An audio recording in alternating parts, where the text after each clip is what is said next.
ஐயா நாங்கள் வந்து இந்த நாடகத்துறைக்கு வரும்பொழுது எங்களுக்கு முன்னாடி இருந்தவங்க வந்து சூடாமணின்னு சொல்லிட்டு இங்கே தெற்கு சைட்லேருந்து வருவாங்க. அவங்களாம் நாடகம் ஆடும்போது நாங்களாம் போய் வெளியே உக்காந்துன்னு பார்ப்போம். இவங்க என்ன பேசுகிறாங்க, என்ன பாடுறாங்க.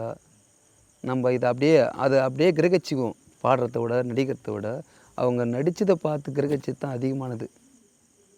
அதுபோல் நம்ம இருந்தோம். இன்றைக்கி நம்ம ஓரளவுக்கு வளர்ந்து வந்த பிறகு இப்போ இல்லை நடிகர்லாம் இருக்காங்க. இப்போ ஒரு தம்பி இருக்கார். அவருக்கு வந்து குறைஞ்சது நான் 4-5 வருஷமாக சொல்லியிருக்கிறேன். அவர் நல்லா ஆள் அழகாக இருப்பார், நல்லா ஹைட்டாக இருப்பார். நீ ராமர் வேஷம் செய்ப்பா, ராமர் பாடங்களுக்கு வாங்கி கற்றுக்குப்பா, அதை பாடுறாங்க பாருப்பா, அதை போய் பின்னால் உட்காந்து கவனிப்பா. இப்போ நமக்கு நாடகம் இருக்கிறது 6 மாதம்தான். 6 மாத காலம் வீட்டில் தான் இருக்கிறோம். அதுபோல் அவங்க நடிக்கும்போது நீ போய் பாருங்கப்பா, அதை போய் கேளுங்கப்பா, கேட்டு அடுத்தது இதை பண்ணால் நல்லாயிருக்கும் அப்படின்னோம்னா அவங்க சொல்கிறதார சரி தான் இல்லை நான் செய்கிறேண்ணா, போகிறேண்ணா, வரேண்ணா, அதை பின்பற்றணும். அதுதான் ஒரு பெரிய ஆசை.